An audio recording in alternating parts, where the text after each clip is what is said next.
pretendo falar de um novo tipo de cavaleiro, absolutamente desconhecido nas eras precedentes, que sem poupar energias trava uma luta de duplo fronte.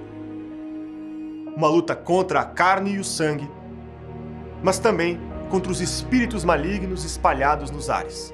São Bernardo de Claraval. A história desses cavaleiros, que jamais poderiam se render no campo de batalha, mudou para sempre o destino do Ocidente, de Portugal e do nosso Brasil. Todo peregrino cristão que quisesse ir para a terra de Canaã, Israel, tinha seu caminho impedido. Você corria risco de vida real. We are betrayed. Defend the temple. Um grupo de nobres da França se reuniu e formou uma ordem. E tinha um voto de não recuar no campo de batalha.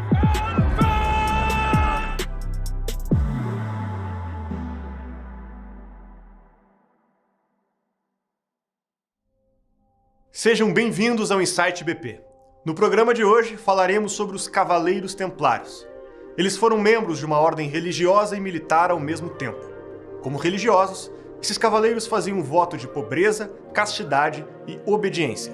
Como militares, faziam outro voto: proteger os peregrinos que se dirigiam a Jerusalém. Mas protegiam de quem? Qual era a ameaça? O que isso tem a ver com a história do Brasil?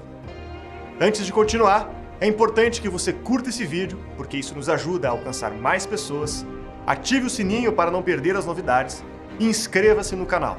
Sempre teremos bons conteúdos por aqui. A história dos Cavaleiros Templários está ligada à história das Cruzadas. Com muitos altos e baixos, em poucas palavras, as Cruzadas foram investidas militares para salvar dos muçulmanos os lugares santos no Oriente. Os peregrinos cristãos que iam à Terra Santa passaram séculos sendo atacados por muçulmanos. O caminho não era seguro e peregrinar significava o risco de perder a própria vida. Até que em 1120 o rei Balduíno II de Jerusalém pediu ajuda. O grupo de cavaleiros atendeu ao seu chamado. Estavam dispostos a se sacrificar para proteger os peregrinos.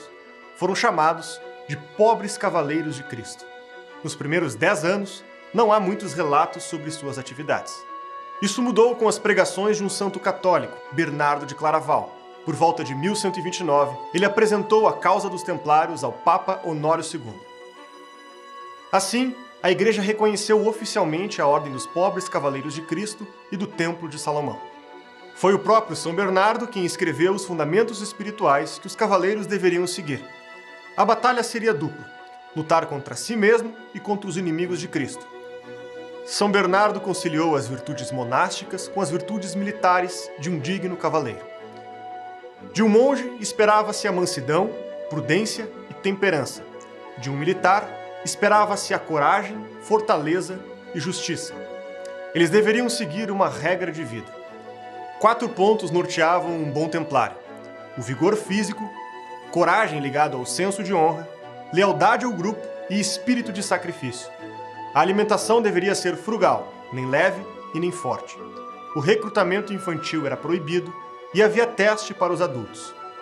O maior apelo dirigia-se a homens com idade entre 30 e 40 anos, principalmente viúvos. As conversas de experiências sexuais do tempo em que não eram cavaleiros eram proibidas, e os templários deveriam estar separados dos cavaleiros seculares, para evitarem conversas mundanas. Os homens que se candidatavam à ordem queriam expiar os seus pecados e obter indulgências que expiassem um passado vergonhoso. Queriam fazer algo digno de louvor em vida. Com as regras de São Bernardo, os cavaleiros lutavam para permanecerem humildes, obedientes, castos e honrados em sua missão. Um exemplo de obediência e coragem é visto no famoso cerco de Antioquia. Os muçulmanos estavam prestes a tomar a cidade, mas os templários bloquearam o caminho com o próprio corpo, a fim de cumprir a missão de defender os cristãos. Como aceitavam a pobreza e a morte no campo de batalha para defender os peregrinos, os monges guerreiros eram apreciados na sociedade em que viviam. Como sinal de gratidão, as doações que recebiam eram muitas. As pessoas reconheciam a importância de lutar pela defesa dos lugares santos. Muitas histórias envolvem o voto de pobreza que faziam. Uma das mais conhecidas diz respeito ao primeiro símbolo da ordem: 2 cavaleiros sentados no mesmo cavalo. Alguns defendem que o símbolo se refere ao fato de que não havia cavalos para todos. Mas para Bárbara Fraley, do Arquivo Secreto do Vaticano, o motivo é outro. Existe um poema épico chamado A Canção de Roland. Nele, os personagens Roland e Oliver combatem os sarracenos na Península Ibérica. Roland foi retratado como ousadia e destemor. Oliver como alguém que controlava suas paixões. Juntos, simbolizavam coragem e prudência, bravura e sabedoria. De acordo com a pesquisadora, o símbolo templário remete a esses personagens. Além do símbolo, a pobreza dos cavaleiros templários também foi causa de muita riqueza e de muitos problemas. A ordem cresceu a ponto de superar o poder do rei. As doações recebidas não ficavam com os cavaleiros, mas sim com a administração da própria ordem. Com o passar dos anos, a riqueza acumulada superava o tesouro dos reinos da época. Quando as guerras contra o Islã se tornaram menos frequentes, muitos templários começaram a se dedicar à atividade mercantil financeira. Os cavaleiros templários foram os precursores do sistema usado pelos bancos até hoje, o depósito e o saque por meio da letra de câmbio. Antes da viagem que ia da Europa para Jerusalém, deixava quantias de dinheiro guardadas com os templários. Viajavam com mais segurança e retiravam o dinheiro novamente em Jerusalém, apresentando a letra de câmbio. Com o objetivo de libertar Jerusalém do jugo muçulmano, em 1095, a primeira cruzada foi decretada. Os cavaleiros templários tiveram um papel importante nessa guerra, que marcou o início da reconquista do Ocidente. 49 anos depois, o Papa Eugênio III convocou uma nova cruzada para defender a Terra Santa. Os muçulmanos tinham tomado o condado de Edessa. O apelo do Papa não foi atendido. Foi necessário que São Bernardo de Claraval convocasse os fiéis. A segunda cruzada aconteceu, mas foi um fracasso. Os cristãos perderam para o líder muçulmano chamado Nur as-Din. Após a primeira cruzada, muitos guerreiros deixaram a Terra Santa e voltaram para casa. Havia mais invasores do que cristãos defendendo o território. Os muçulmanos tinham vantagem numérica e estavam melhor localizados no território. Além disso, o custo de pertencer à Ordem dos Templários era alto. Cada cavaleiro custeava a própria viagem, armadura, armas e até seus cavalos. Outro fator que desequilibrou a balança foi a presença do general Saladino, que uniu muçulmanos que lutavam entre si. Agrupados, tiveram mais força contra os cristãos. Alguns anos mais tarde, em 1186, o confronto entre as tropas de cristãos e muçulmanos era inevitável na cidade de Jerusalém. Saladino estava expandindo o seu domínio. O chefe dos cristãos aconselhou o rei a aguardar que o exército inimigo se desgastasse no deserto. O monarca fez diferente, decidiu atacar. Jerusalém foi novamente perdida para os muçulmanos. Em 1187, os mouros derrotaram os cristãos na Batalha de Ati e prenderam 230 templários. A eles foram oferecidas duas opções: converter-se ao Islã ou morrer. Todos os 230 cavaleiros escolheram a morte. Quando a notícia da tomada de Jerusalém chegou na Europa, 3 reis se uniram para organizar uma nova cruzada, que também fracassou. Frederico Barbarroxa, Filipe Augusto e Ricardo Coração de Leão foram os responsáveis. A cruzada que organizaram é reconhecida como a mais bem planejada. O último reino cristão que restava das cruzadas era São João do Acre, hoje parte de Israel. Em 1291, a pressão do exército muçulmano levou a fortaleza dos templários ao chão. A maioria morreu soterrada e mais uma derrota se abateu sobre os cristãos. Os sobreviventes foram para a ilha de Chipre. Lá, o novo grão-mestre da ordem foi Jacques de Molay.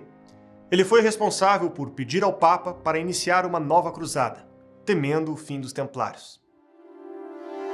Neste mesmo período, Filipe IV, o Belo, rei da França, estava lutando contra Eduardo I da Inglaterra. O rei francês estava com problemas financeiros para sustentar o seu exército e resolveu cobrar impostos da igreja. O Papa Bonifácio VIII proibiu essa cobrança e emitiu uma bula rechaçando o rei. Foram muitos conflitos, a ponto de Filipe o Belo criar uma campanha difamatória contra o Papa, o acusando de ser herege e satanista. O problema evoluiu de tal maneira que Bonifácio VIII excomungou o rei. Por causa disso, 600 homens liderados por Guilherme de Nogaret invadiram a cidade e exigiram a renúncia do pontífice. Sua resposta foi: eis a minha cabeça, eis a minha tiara. Morrerei, é certo, mas morrerei papa. Filipe o Belo continuava expropriando judeus e bancos, gerando inflação, dando calotes e fazendo dívidas. Com a crise, a população se revolta. A estratégia foi recorrer à Ordem dos Templários. Quando ele pediu uma enorme quantia emprestada, o tesoureiro da Ordem concedeu o que o rei pedia. Quando o grão-mestre descobriu, ficou furioso. O dinheiro estava guardado para uma nova cruzada e não poderia ter sido emprestado. Por isso, expulsou o tesoureiro responsável. Novamente, Filipe o Belo começou uma campanha difamatória, mas dessa vez contra os templários. Ele acusou de serem hereges, apóstatas e sodomitas. Foi aberto um processo judicial contra os pobres cavaleiros de Cristo. No processo, encontraram regras não previstas por São Bernardo de Claraval. Havia problemas de humilhações e torturas de neófitos no rito de iniciação dos templários. O rei francês se aproveitou desses problemas para extinguir a ordem e conseguir o dinheiro que precisava. O Papa declarou os templários como inocentes de heresia, mas o poder civil os jogou na fogueira. O processo foi sangrento. Na noite de sexta-feira 13 de outubro de 1307, centenas de cavaleiros foram capturados pelo rei e foram sujeitos a torturas para confessarem seus crimes. Para muitos, essa é a razão de sexta-feira 13 ser um dia sombrio. Clemente V queria absolver os templários, mas estava doente e não conseguiu enfrentar a oposição de Filipe IV. Em 1314, a Ordem dos Templários foi dissolvida. Jacques de Molay foi condenado à fogueira pelo crime de heresia. Diante do cenário da França, o Papa Clemente V solicitou a Dom Diniz que fizesse o mesmo com os templários portugueses, mas o rei não atendeu ao pedido. Portugal reconheceu o valor da Ordem dos Cavaleiros de Cristo e deu a ela salvo-conduto. Nas terras portuguesas, a ordem continuou com o nome de Ordem de Cristo, e os bens foram transferidos ao rei português. O pequeno país na Península Ibérica recebeu o dinheiro que precisava para se tornar o pioneiro nas navegações. E como isso se relaciona ao Brasil? Pedro Álvares Cabral era grão-mestre da Ordem de Cristo e foi ele que comandou 13 caravelas e cerca de 1.500 homens pelos mares. Quando sua frota se afastou muito da costa africana, acabaram desembarcando no lugar que chamaram de Porto Seguro. Acreditando que tinham chegado em uma ilha, deram o nome de Vera Cruz. A história dos cavaleiros que buscaram redenção no campo de batalha é permeada de vitórias e derrotas. Atravessou séculos e chegou a influenciar até mesmo as navegações portuguesas. Em muitos membros da Ordem de Cristo, o senso de coragem e lealdade permaneceu. Os portugueses, depois de séculos lutando pela reconquista do território ocidental, partiram para uma nova luta, mas dessa vez contra o mar. Quem mais você acha que vai gostar de ouvir essa história? Compartilhe, ajude a divulgar esse vídeo, curta, ative o sininho e inscreva-se no canal. Até a próxima!